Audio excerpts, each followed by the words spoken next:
Welcome, friends, to another exciting episode of A VGM Journey. And I'm your host, The Messenger. The track that we're playing in today's show is Forest Temple from the game Legend of Zelda Ocarina of Time, and that was composed by Koji Kondo. I gotta say, for anyone that has ever played that game, I know a lot of people, they choose, they're always like, I think what a popular one is Kariko Town, or, the Temple of Time, no. For me, this track is just, it's creepy. First off, as soon as you get into the temple, you have to fight a werewolf. Then you get in the temple, and it's like the place is haunted. You have to hunt a Poe just to light I believe, what is it, the chandelier or the lantern in the middle of the temple, just so you can fight the boss, which turns out to be just a poltergeist of Ganon. This is just a creepy track, but it always sits with me because it's like the moment like the game went from, okay, you beat these 3 dungeons as Kid Link, and then, you go to, boom, now you're an adult. You're in this other place. Here's this temple. Shit got real. Well, I think before I interject, I should introduce that voice that you guys are hearing. That is my special guest for the show, Daryl, the Last Rican Bowers. How y'all doing? Don't let him fool you. I'm actually the voice in his head. You hear nothing. But it's great to be on the show, man. I'm truly honored because I believe, which episode will this be? This is going to be 95. Man, wow, 95 episodes. Dude, how's it feel to know that you're going to be 5 episodes away from 100? Oh, it's been, to be honest, I never thought the show was going to go this far. I mean, I get that, even with my own show, when I started it, I didn't think, more than 5 people would listen to it. And, on a daily basis, at least every time I put out an episode, there's, at least 30 listens, and then people actually interact and whatnot. And then, I got to meet people like you, Bedroth, Ed Wilson, so on and so forth. I remember when I first started listening to VGM Jukebox, I remember, actually it's weird. I started out with Rhythm and Pixels, and then I kept always hearing them talk about VGM Jukebox. So I started listening to VGM Jukebox, and I always started, connecting the lines together, oh, Alex used to be on VGM Jukebox, but he was just known as the Messenger, and he was just this quiet guy. Until that Christmas episode. But yeah, you've been on my show a couple of times, and I've always been honored whenever you come on a show, and now I'm on your show, so this is kind of mind blowing. It's dope. I don't know why I waited till now to have you on the show. So I probably could have easily had you on the show 30, 40 episodes ago. True, but at the same time, you got things you got going on. I got things I got going on. That's kind of life. Sometimes I think something my dad used to say, sometimes the most obvious thing is constantly overlooked in the grander scheme. Oh, look, a commercial for Sonic the Hedgehog 2. Are you excited for that movie? Surprisingly, I am. Granted, we're talking about, the Sega right now, Sonic the Hedgehog 2, but today we're talking about the Nintendo 64. I remember when I reached out to you about coming on a show, you're like, sure, what topic do you want to talk? I listened to a few, and then I was like, you know what? Nintendo 64, you agreed. And the main reason for this, and not to throw shade on anyone, particular people that you and me both know seem to just not like the Nintendo 64. I, on the other hand, I grew up, this system was the system I had during my adolescence, when I was from the age of 14 on up. And while everyone else was playing with the PlayStation 2, everyone had their PlayStation 2s already, our Dreamcast, I had the 64, and one of the first games was this, Ocarina of Time. So every track that we play today holds a special place in my heart because it's just such a nostalgic feel. I still have my Nintendo 64. I mean, it's not the first one I had, but I have a Nintendo 64. What were some of your fondest memories with the Nintendo 64? That's a real good question to ask. So, I mean, the N64 was one of the first systems that I've played, and Ocarina of Time, it's a bit of a cliche to say that it's a special game, but it really was a special game. Certainly was. I mean, think about it. You went from... So prior to that, let's see, the first Legend of Zelda was on the Nintendo.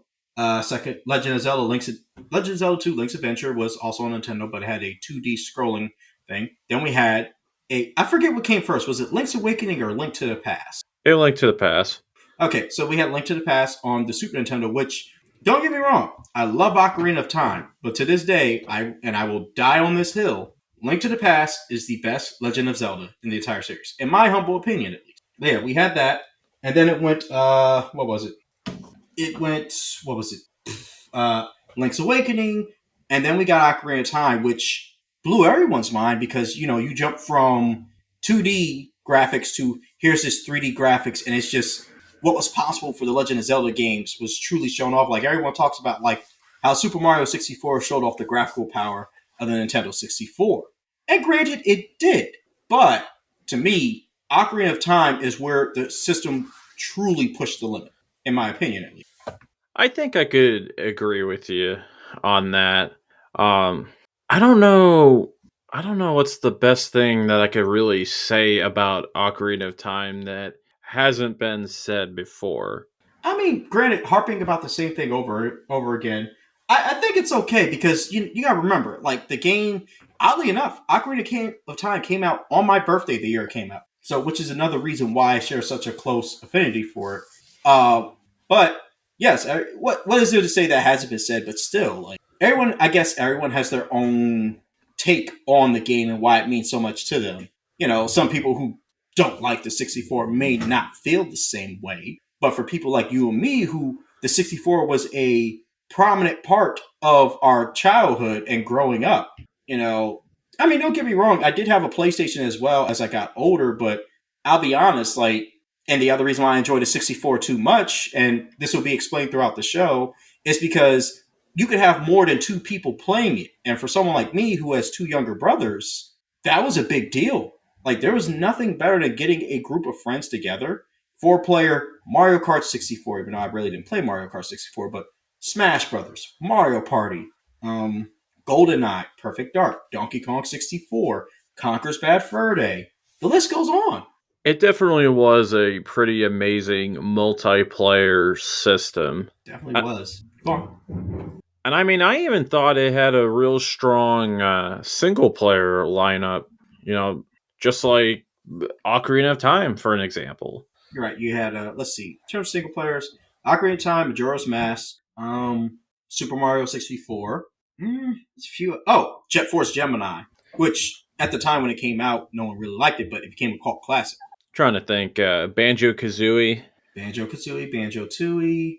I mean, the 64 was just one of them systems that, like, just like any Nintendo system, like, actually, no, I take that back. So, like, with Nintendo and Super Nintendo, Nintendo had, like, all right, this is what we do. We're not trying anything really different. The 64 is around the time when they started experimenting about what can we do to make things different. Like the controller, for instance. I know a lot of people complain about the controller, but having grown up using the controller and playing with it, it's a second nature. Don't get me wrong. Even now, like, if I were to go back and play, like, certain games on the 64, it's going to take me about, like, maybe a few minutes to get accustomed. Like, MagFest this year, I met up with, by the way, shout out to Team Game That Tune, John Harrington and them at MagFest, and me and Jesse Moore had a match in No Mercy on the 64. And I got to tell you, we were both kind of rusty at first, but then, like, after about 5 minutes, we got the hang of it. I say let's kind of hold off on the No Mercy talk until later in the show.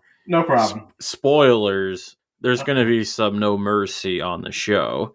And that's not even our next track. Wait, No Mercy? But Alex, you're such a nice guy. How are you showing no mercy to people? Oh, we'll be showing no mercy to people. Don't worry. I believe, what was it? The second track is... These are all tracks that I picked, right? Or did you add some as well? I was originally going to add an intro and an outro for the episode, but I just kind of decided against it. Let it be just all your picks. All right, so this next track, it's River of Souls from Turok 2 Seeds of Evil. Oh, and that was composed by Darren Mitchell.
All right, that track that you just listened to, that was River of Souls from the game Turok 2 Seeds of Evil, and that was composed by Darren Mitchell. Oh man, this game. Now don't get me wrong. Earlier I talked about GoldenEye and Perfect, but for me, my go-to game in terms of first-person shooters on the 64 will always be Turok 2.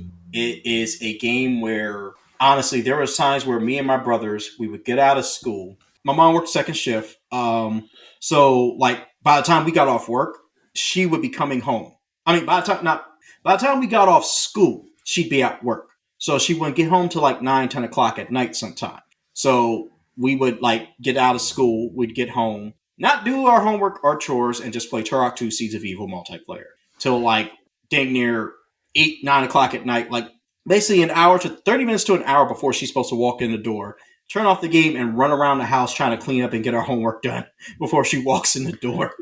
And the sad thing is, I think because me being the type of parent I am, if my sons get to that age and they try to pull that, I'm going to know because I perfected this art. Uh, Sad note about the game, though, the other reason why it holds a special place in my heart. So the last video game I ever actually played with my father was this game, and I remember me and my brothers trying to teach him how to use this because my dad he started out with the Nintendo with us. Actually, no. I want to say the ColecoVision, the one with the typewriter. I think one of the old systems. Started out that he got us a Nintendo, then we got a Sega Genesis. And the last system my dad had played prior to playing the 64 with us was PlayStation. One of his favorite games was Siphon Filter. So we're trying to teach him how to use the 64 controller, and he's looking at it like, "How in the hell do I use this thing?" And we're just like, "Dad, you just do this, this, this." He's like, "No, no, I'm good. I'm good. I tried. Just I'm good. You guys go ahead and play. I'll watch." Have you ever played this game? Actually, I have not. My only real experience with Turok is playing the first one, and it was the more recent remaster of the game. Oh, wait, the very, very first Turok or the Yeah, reboot they did? the very first one. Okay. Oh, okay. I've never played the first Turok. Let's see. I played two Rage Wars. I played that reboot they did for the original Xbox a couple of years back, where their big selling point was you can fly on pterodactyls now. And then they had the another reboot for the Xbox 360, which to this day I think is an underrated gem because the online multiplayer on there was dope. You had knife kills, and the enemies were like very like you had giant bugs, raptors, and the final boss fight involved you knifing a T Rex in the eye and shoving a grenade in it. Nice. Like just one of my favorite boss fights of all time. Just but yeah, that's a shame though. You've never played. Look, you can ever get a chance, I suggest playing this. I mean, maybe play it on one of the newer systems because I'll be honest, as much as I love my 64, playing the first person on a 64. Eh. Oh, also side note, except for maybe let's see, actually only one of these. Actually, there's only two games out of all the tracks I played that I'm playing today that I don't own a physical copy of. I don't own a physical copy of Ocarina of Time, and I don't own a physical copy of Winback, which is oh crap! I just ruined another spoiler.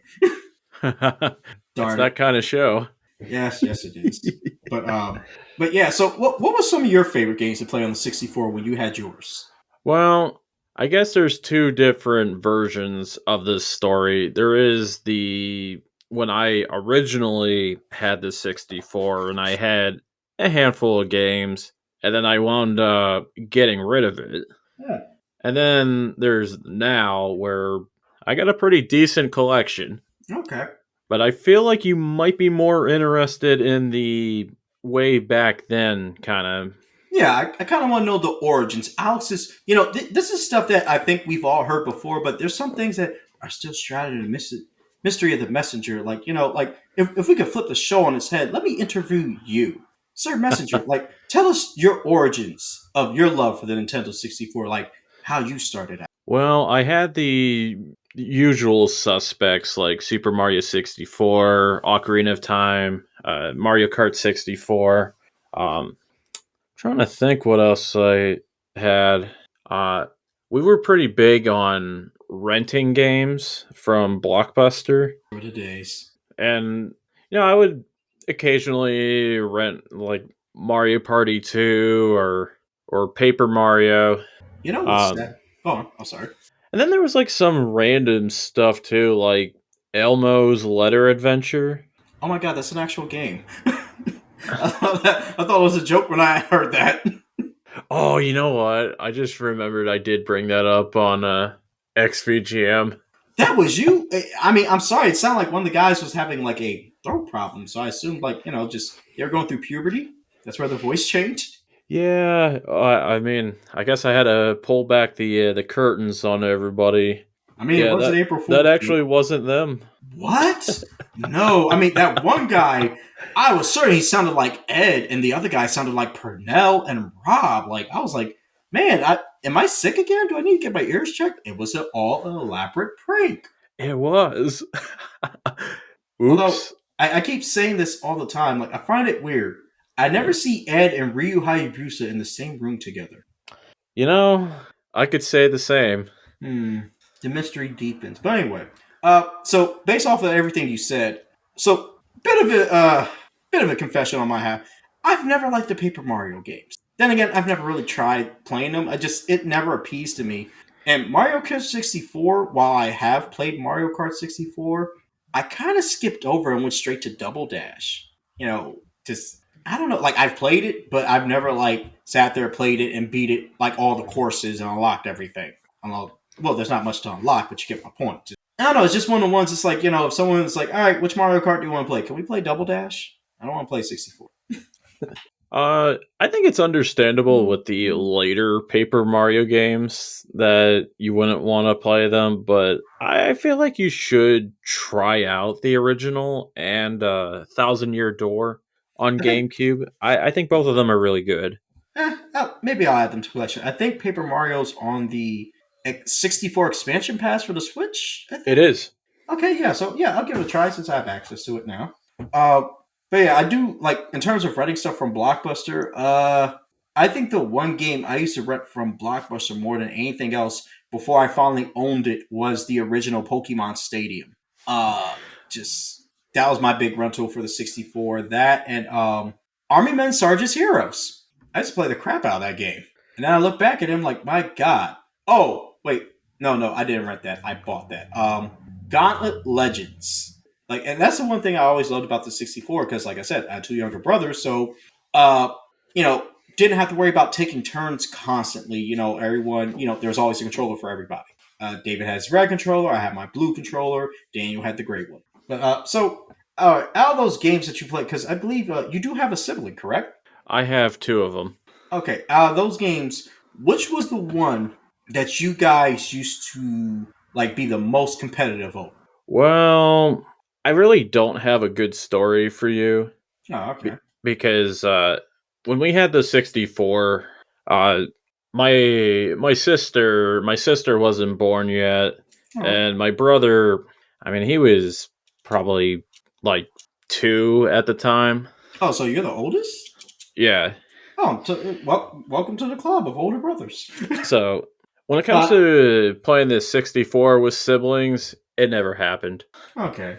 Would you have friends and stuff over, and maybe one of those like you were competitive with? I mean, if not, I understand. Like, yeah, for me, it really didn't happen. I mean, I would play with my uncle sometimes. So I mean, he was only like a little bit older than I am. I mean, we were pretty close in age, so we were able to relate on that front. So probably you didn't start having the competitive nature in the 64 till you got older and got another one. Yeah, pretty much. I think when the GameCube era came around, I mean, that's when I was doing a lot more multiplayer gaming. Okay, well, that's perfectly understandable. So I guess there's not much else to do other than maybe play the next track. Heck yeah! All right, and I do believe this next one is from StarCraft 64. This is You wanted me to play the track Backwater Station, and I believe, I might be wrong, but I believe that it was composed by Derek Duke, Jason Hayes, Glenn Stafford, and Tracy W. Bush.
That track that you just listened to, that was Backwater Station from the game StarCraft 64.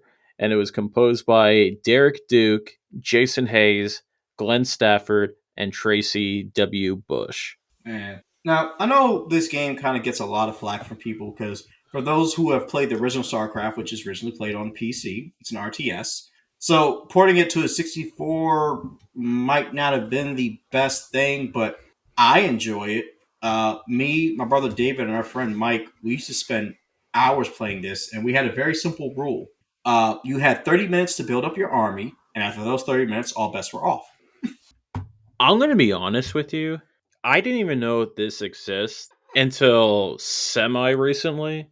Oh, wow. And I was just watching some YouTube video and they were talking about RTS games on the 64 and I was like, I didn't even know that the 64 had real-time strategy games.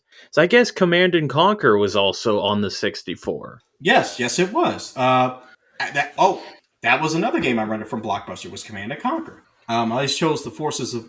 I always chose the Hand of Nod. So yeah, you had this and Command and Conquer. Like so, and the big problem a lot of people said was like, oh, like using the controller to make decisions because it's an RTS. You usually use your mouse, tied to macros, things like that. And it's been so long since I've actually played this on the 64. I forget how it worked, but when I played it at the time I was playing it, it worked fluently for me. I remember like some years later, I actually had got a PC of my own, and I used to play StarCraft on a PC, and it was kind of touch and go because I guess I was so used to the 64 controller. But yeah, like this is one of the games like I could sit here like me and my brothers would just sit there and like build up our army, and then all right, ceasefire's over, let's go. And this track in particular, it's one of the tracks that played in the background during like each map. I mean, it's a quick loop of the track, so you hear this all the time. I mean, there's other tracks I could have picked, but this one kind of like when I was going through the StarCraft OST, I was like, I remember this one more vividly than the other. I mean, I'm assuming that you probably associate it with a time that you fondly look back on. Yes. Sadly enough, around the time I was playing this game, it was a few months after my father had passed away. So this is one of the things that and honestly, video games in general helped me cope through that time. And this is one of the games I played, as well as Tony Hawk's Pro Skater 3 and Street Fighter Alpha. A lot of threes. And I know my brother, he used to use the Zerg all the time and always use Protoss. And for those who don't know about StarCraft, there's there's three different armies, each of different race. Terrans, which are human. Zergs, which are, think of it like a bug form of aliens from, the alien movies. And then the Protoss, who are just, they're aliens in battle armor. Odd thing is, I always get mocked for using Protoss because Protoss are the most expensive of the armies. And in order to make stuff with Protoss, like making the different buildings and stuff, you have to put down energy battery / crystal things in order to power up the stations. So if an enemy comes in and destroys all your batteries, you can't do jack spit, like nothing. Like they could just focus on the batteries. Oh well, your main base is powered down, your defenses are powered down, you can't create no more things because all your batteries are destroyed. As someone who's never played StarCraft, and the only thing that I'm even really familiar with when it comes to StarCraft is there's something called the Zerg Rush that I hear that is pretty infamous. Yes. What exactly is that?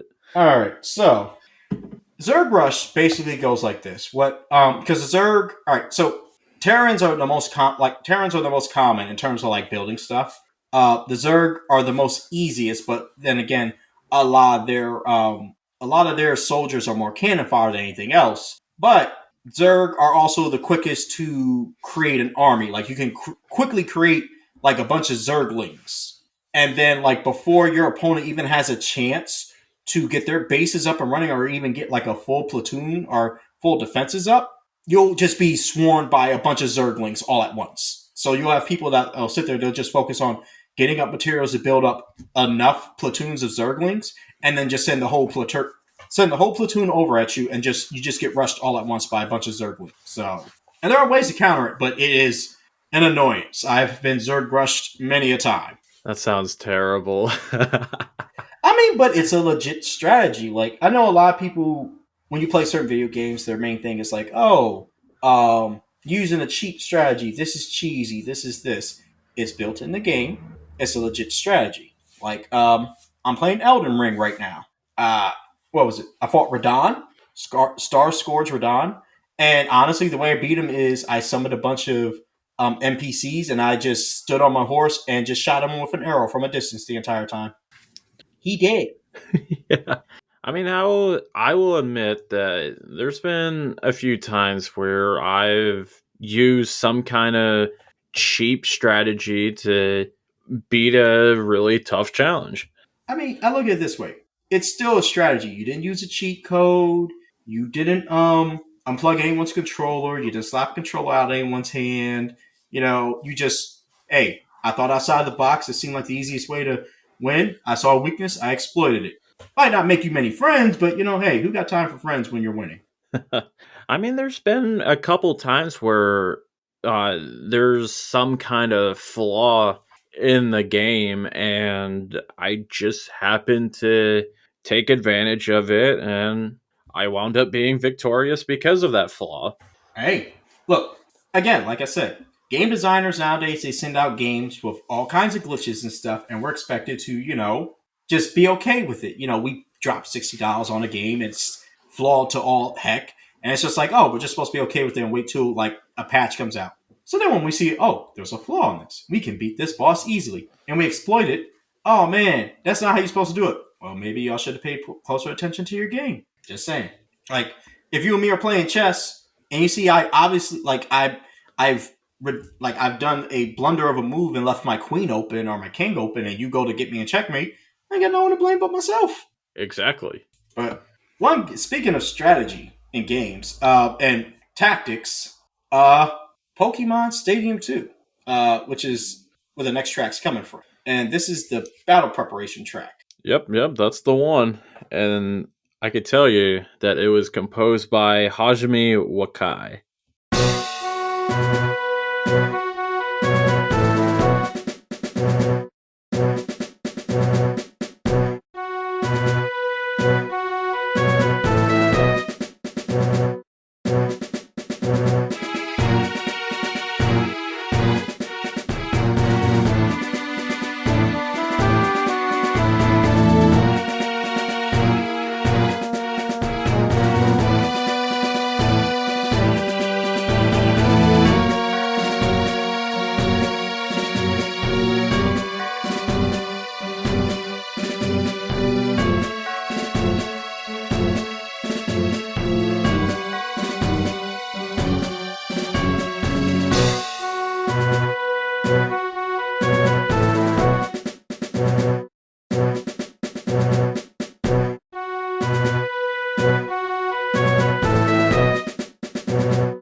All right, that track that you guys just listened to, that was battle preparation from the game Pokemon Stadium 2, and that was composed by Hajime Wakai.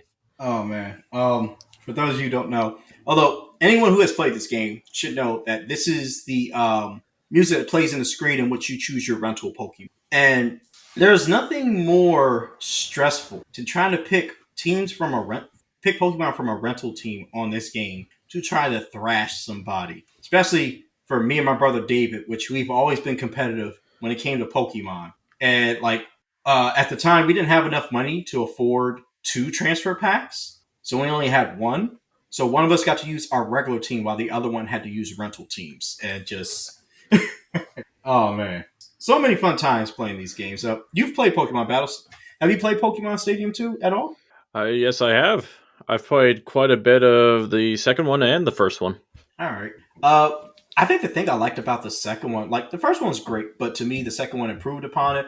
Although honestly, I think the only gripe I have about the second one is that they didn't. I would have loved to seen as well as the new mini games that we got ports of the original mini games over because like what is it, Magikarp Splash, the Kakana game. Oh man, so many good games. But with Stadium 2, the one thing I really liked was the challenge mode, where you go through and challenge all the gyms and make your way up the battle tower to the Elite Four. They were hard. I think I haven't really done too much of that. So I think really all I've really done on Pokemon Stadium 2 is just kind of mess around with the mini games. Mm-hmm. And actually what was really cool about both Pokemon Stadium games is that you would use the N64 transfer pack To play Pokemon. you could play Pokemon, Thus, and also you could have your party yeah, from the Game Boy games on the 64. yes, and you could also use some of your Pokemon in the mini games. So, oh man, just that to me, being able to play Pokemon on my Nintendo 64, like through the like, I think it was called the Game Boy Tower in the game. To Yeah, me, it just it gave me such nostalgia feels of way back to the Super Game Boy for the Super Nintendo because I used to play Pokemon Yellow and Link's Awakening DX on that all the time because we didn't have the most money when I was growing up, so we always got like systems like way after their heyday. And to be honest, I still feel like I appreciated the Super Nintendo more as a teenager than I would have when I was younger. Like we had the Sega Genesis when I was younger, and then we went straight to 64. Then we had got a Super Nintendo, and that I bought a PlayStation off of a friend after the PS2 came, like after he got a PS2. So just, but yeah, just being able to play Pokemon on the Nintendo 64 was kind of mind blowing. And if I'm correct, I think you could choose certain borders for the screen while you're playing it. uh, I think so. Like, and I think the best part was the fact that hey, you don't have to drain your batteries in your Game Boy. Well, at the time, I wasn't even aware of the Super Game Boy. So the Game Boy Tower on Pokemon Stadiums 1 and 2, like it just kind of blew my little kid mind. I was like, "Oh, I could play Pokemon on the TV?" Oh man. Fast forward, damn near. Let's see, how many years has it been since Stadium came out? 20 something years later, and you can play Pokemon on the TV. Speaking of Pokemon, are you excited for the new game Scarlet and Violet? Yes, I am. So, which starter do you think you're going to go for? Oh, I'm completely drawing a blank on their names, and I think we've had this conversation before. I always pick the fire starter. So, Fuecoco. I'm leaning towards Sprigatio or Fuecoco because I'm sorry, I'm not feeling the duck. I'm not feeling Quaxley. No, I'm sorry. I don't like its design. I'm sorry, I just don't. And plus, I think I'm still a little burnt from Inteleon. Oh man, I Just think I think that game. I think that game's gonna be really good. yes, I do. Like, I can't wait. But ooh, excuse me. Let's see. Another game that's really good, which kind of has to do with like when you play Pokemon, sometimes you can't show favoritism toward like if you and Carly were playing Pokemon, would you thrash her in the game?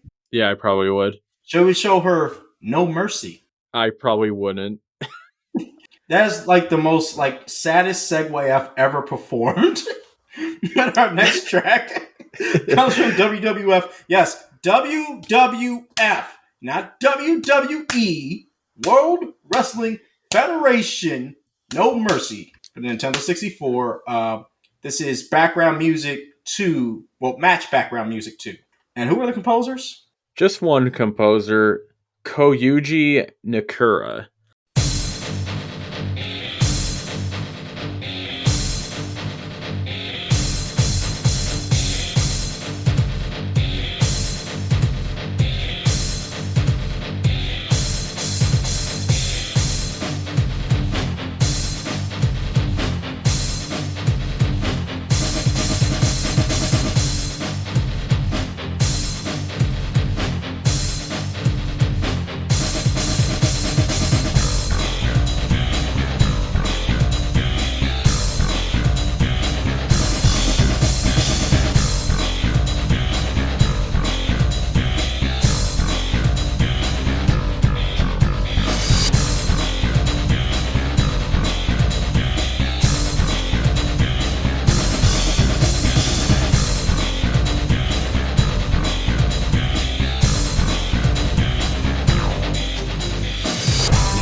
All right. That track that you guys just listened to, that was Match BGM 2 from the game WWF, not WWE, No Mercy. And that was composed by Kouji Niikura. Let the Rican tell you something, Messenger. When this game came out, it was the hottest wrestling game there was on the Nintendo 64. The trash talk, it would go back and forth. The Rican would come out, he'd put boots to behinds, he'd climb ladders, he'd slam people off those ladders, he'd put people through tables, he made people tap out, and he'd run World Rumbles. This was a game that was always played in the Rican's household. But yeah, seriously, God, this game will always be held as the greatest wrestling game ever because it is. Like, what can you say about this game? Like, in terms of like complaints, like it wasn't like, granted, with the newer wrestling games we have like more, I guess, customization, if you will. But this game was very clear and concise in what it did. You know, you could either choose your favorite wrestler, create a wrestler, and then you just fight. You know, it had a good story mode for, it has good story mode. It had a good, combat system. You know, it was, call it what you want, but like it worked. It was perfect. It's the perfect wrestling game. I'm sorry to say that. Granted, we had like the SmackDown games on PlayStation, but I'm sorry, they paled in comparison to No Mercy. Like, ask anyone who's a fan of wrestling games. They don't even have to be a fan of wrestling. Just a fan of wrestling video games. And they will tell you, No Mercy is the best wrestling game of all time. When you were giving me your list of tracks that you wanted to play, like when I saw WWF No Mercy pop up, I was like, I'm not surprised.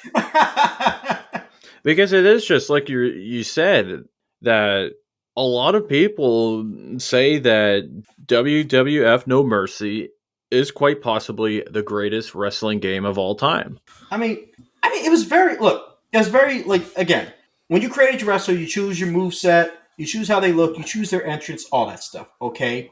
And then even if you didn't feel like creating a wrestler, like right now, if you gave me 5-10 minutes, okay, I could create my wrestler that I had from way back when I was 13, 14 years old. No problem. Every move down to the T. I'd be able to just off of muscle memory because that's how good I was. Because I'm trying to remember if it was this or WrestleMania 2000. You had to use a memory card to save your created wrestlers or your progress. Okay, so there were times where like sometimes it wouldn't save, so we'd have to like me and my friend Jimmy, who's the one that I used to always play these games with. We'd have to recreate our wrestlers, and we did it so often it just became muscle memory. Like he'd be like, "All right, pop, pop, pop, pop, pop, pop, pop, pop, pop, pop, all right, done."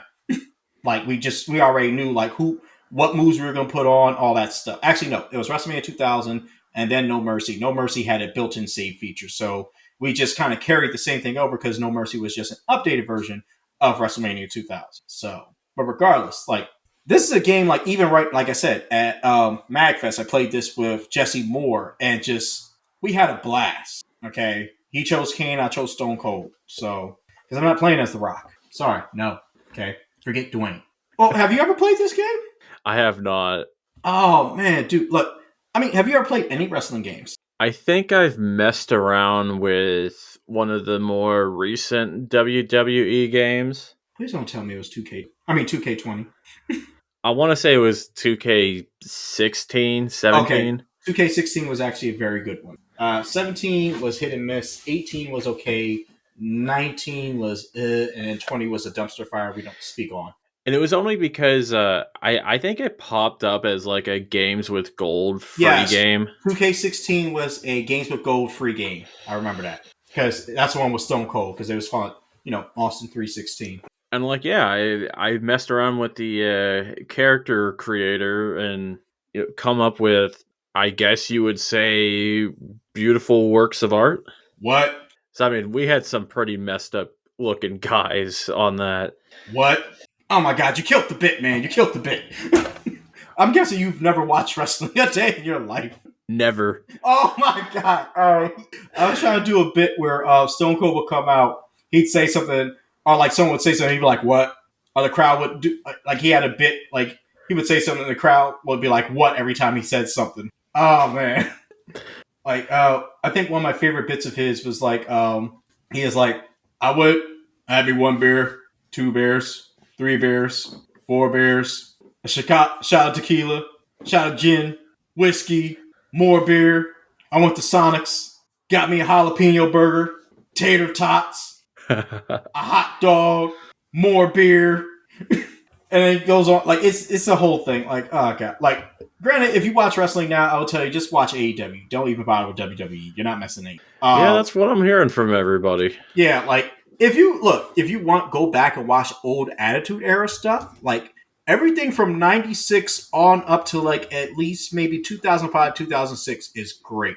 Everything after that is kind of there's some good moments here and there. Not many, but a few. We'll just leave it at that. But AEW's where it's at, definitely. Although, so like, all right, so I guess for me, wrestling is what hockey is for you. Exactly. So, all right, like, oh god, like, I'm still gonna get my Seattle Kraken's jersey. I just love those colors. It's really good, isn't it? Dude, it's just I showed the colors to someone. They're like, man, those are dope colors. Like, so yeah, and they finally put up the custom ones. So as soon as I get done putting this battery in the car, I love adulting. But adulting allows me to play, such games as our last track of the night. And I kind of ruined this earlier. I don't know. Have you ever played this game? I have not, and I know that it's sitting on the Nintendo Switch, N64 online, whatever the hell you want to call it. The expansion pass, we're going to call it the 64 online. But yeah, put it like this. I was so hyped when I booted up the 64 online for the first time and saw this game. I was like, oh my god. So this is Operation Winback Music Ground. And this is a track that plays during the first level. And the composers are who, good sir? It is composed by Kaori, Nakabai, Keiji, Yamagishi, and Tsutomu Hirasawa.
All right, that track that you guys just listened to, that was Ground from the game Winback Covert Operations, and that was composed by Kaori, Nakabai, Keiji Yamagishi, and Tsutomu Hirasawa.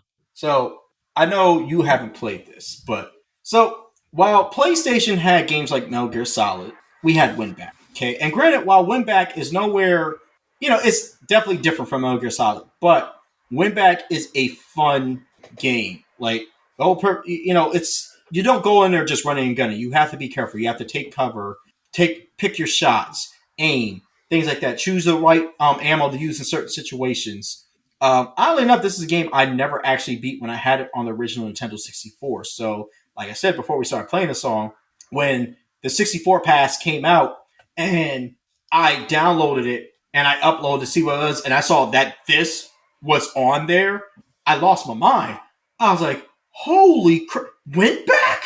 Like, I was like, yo, at this point, the sky's the limit. What else are you guys going to put on here?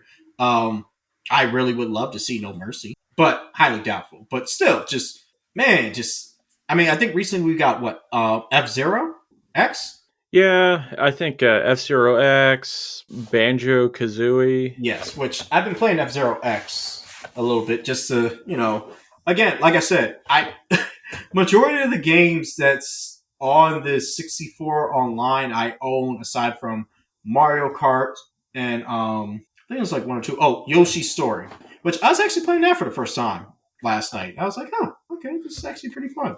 Never played it before. But yeah, Winback just, man, this was my Metal Gear Solid before I actually played Metal Gear Solid 2. I've only played the demo of Metal Gear Solid in VR mission. Just so you know, I can feel, John, I know you're listening to this. I can feel your brow like furrowing into that little frown you do whenever John Regan does something stupid. I always find that amusing. Just you could just there's times when you listen to the show and you could just tell Harrington is just oh god. Love those guys though. They're so hilarious. There's definitely a lot of times where I'm just like, oh my god, Johnny. Like I think everyone's like, just dang it, Johnny. Like especially like what was it? I think I was listening to an episode. Oh god. I think it was like the episode like 2 weeks ago. Come to find out, John Regan has never seen Terminator 2. I know, that was crazy. I want him fired like immediately. There's some things I can let go. He's never seen Alien. There's a couple other movies he's never seen, but never seen Terminator 2. What? Oh man. Like this. Like all right. I make this joke all the time. iPhones, Skynet. I'm like Apple is Skynet all the time. But anyway, we're getting off topic. But yeah, Winback. This is another game you can play multiplayer on. You can do split screen versus each other. I think you can do co-op. But yeah, it does have a duck and cover system. It's like kind of a third-person camera. If you ever get a chance to play it, I say definitely play it. It is a little bit slow. It does take some getting used to, but once you get the hang of it, it's one of the funnest. Like it's the only game of its kind on the Nintendo 64. Like just man, like again, seeing this game on there like really brought back a lot of memories to me because oh man, that was boy. Yeah, I'm definitely gonna check that out. So, I mean, I do have the N64 expansion pass or pack or whatever the heck it's called. I keep butchering like what the name of it is. Whenever they shop this idea, they're like, "What doesn't call the expansion pass? Why can't you just call it 64 and Sega Genesis Online?" Although I think my only problem with the Sega Genesis Online is this: when it first came out, the games they had for it, I'm like, "Yo, I have a better selection on my modded Super Nintendo Classic, the Sega, the Sega Genesis Collection for the Switch, and Sonic's Genesis Collection for the Xbox 360. Like they chose some bottom of the like. Don't get me wrong, some of the games on there are cool, but at the same time, it's like yo, like the first selection of games they came out with, I was like, this isn't where it's at. You could do better, Sega. You could do better. But so what have you been playing lately? I've been playing a lot of newer stuff. I think the big one for me as of late is Tiny Tina's Wonderlands. So I have Borderlands 1, 2, and 3. Here's the thing, because I'm currently playing Elden Ring. I still got Horizon Forbidden West. I'm still playing through that Demon Slayer game, WW2K22. I owned Guardians of the Galaxy before it came to Game Pass, which, if you're all listening to this and you have Game Pass, go play Guardians of the Galaxy. It's dope. My only complaint about that game is it should have been multiplayer, but it's not. Moving forward. I don't know, like, because I'm on the fence. Like, I think I want to get the Kirby game, but if I get it, it probably wouldn't be till after my sons come up here for the summer. I mean, don't get me wrong, I love Kirby, but I feel like there's something more like I can enjoy with them and they would like to play as well. I'm looking forward to the House of the Dead remake for the Switch. That actually might be something you and Carly could play together. I think we're gonna get a Nintendo Switch Sports. Oh, I'm definitely doing that. And just so you know, I'm putting this out there for anyone that's listening. When that golf update drops, none of you can beat me. So I know for sure we'll do a lot of bowling. Oh God! Like, remember, like, people, just public service announcement now. For those of you who used to play Wii Sports and bowling, stretch first. Like, God, I can't tell you how sore my arm was the first time I played Wii Sports bowling. Just, oh God, like, oh God, it's sore just thinking about it right now. What was your favorite game during the Wii Sports era? I mean, are you talking just on the Wii or just on Wii Sports? Oh, definitely bowling. Mine's just golf. I don't know why. I found like, and the first time I played golf, I was actually drunk, and I was trying to sober up, and I was just like sinking hole in ones the whole time. I'm like, this is fun, but yeah, like, this episode hasn't been about the Wii. It's been about the 64, which is a system that I truly love, and like it. You know, it was a great system for both me and my younger brothers because it's a system that, like, we can either play against each other, games like, you know, Turok and stuff like that, or with each other. Gauntlet Legends. Actually, wait, there had to be another. Yeah, oh, God, now I think Gauntlet Legends was one of the few games where you have to work together because everything else was, like, versus, especially Mario Party. And, oh, man, I have seen some friendships broken over Mario Party. Let me tell you. But it was a beloved system, and I still have mine, and I still love it to death. I might wind up playing it this weekend. I might pop in Diddy Kong Racing, because I have it, and I've never played it before. Yeah, I missed out on a lot. Yeah, I'm actually looking at my collection right now. So I have a little shelf with games. Is it right next to your Caco Demon?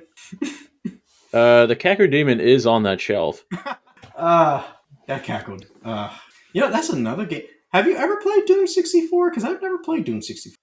Not on the 64. It was on your. They gave it to you for free on the Xbox One when you got Doom Eternal, right? Right. Okay. So like, remember how earlier in the show you asked me about like StarCraft 64? So what is Doom 64's deal exactly? Doom 64 it's an original game. Okay. And it plays just like Doom 1 and 2. Oh, okay. So it's just its own original game. It's not like a reboot of. It's not like a remaster of Doom 1 or Doom 2. It's just a different game. Oh, wow. Yep. Okay. So I'm definitely going to have to. I mean, it's sitting right there on my Xbox One. It's quite a bit of fun. I mean, it is a little different than Doom 1 and 2. It's it goes for more of like, I guess, like a horror vibe. Okay. With like atmosphere. So kind of like what Doom 3 did. It's pretty much if Doom 3 was more like Doom 1 and 2. Okay. All right. So, yeah, you know what? Maybe that's something that I got to add to my list. I mean, we got Summer Games Challenge coming up in 2 months. So, but thanks for having me on the show, man. I really appreciate this. Yeah. Thank you for being on the show. And before I let you go, where can everyone find you? Well, if I'm not in their mom's bed, I'm joking. They can find me on Twitter at a Gold Ram Superhero. I have a YouTube page called The Next Save Point. I haven't posted anything in there in forever. I might get around to streaming some stuff or starting tournaments again this summer. Now that we've gotten past this pandemic crap. Of course, VGM Fight Club. It's on Spotify or Anchor. Our most podcast things, however. Also, Senpai's Playlist. I will warn you, though, Senpai's Playlist is more geared towards adults. It's an anime music podcast, whereas VGM Fight Club is obviously a VGM music podcast. So if you like anime, you like music, and you like hearing two grown adults talk about anime and music and their personal lives and whatnot, listen to the show. Just don't listen while your kids are around because there's a lot of profanity and vulgarity. And I just started a new podcast as of yesterday with Jesse Moore called the Uematsuplex podcast. It is a wrestling podcast where we talk about wrestling from AEW to WWE and everything in between.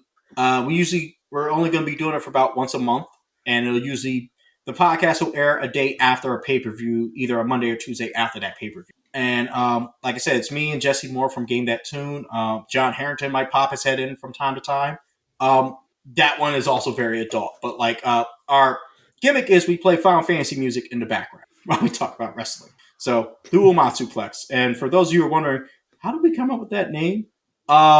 So it was Bedroth of Very Good Music and VGM Podcast, who coined the term the Uematsuplex. And I just remembered the moment of him saying that, just thinking to myself, wait, wasn't there a Final Fantasy where a guy suplexed a train? So it just kind of fit. So Uematsuplex, which is now my new top rope finisher, which is just nothing but a top rope suplex.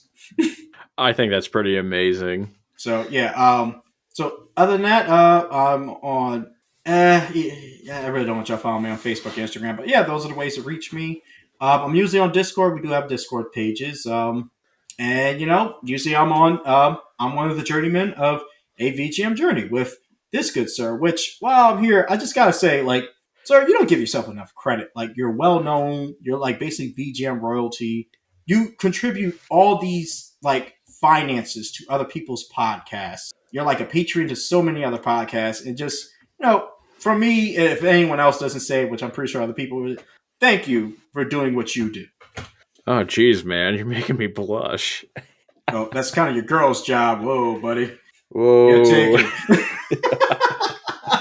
But seriously, I've had great fun, even the stuff that we can't air that we talked about.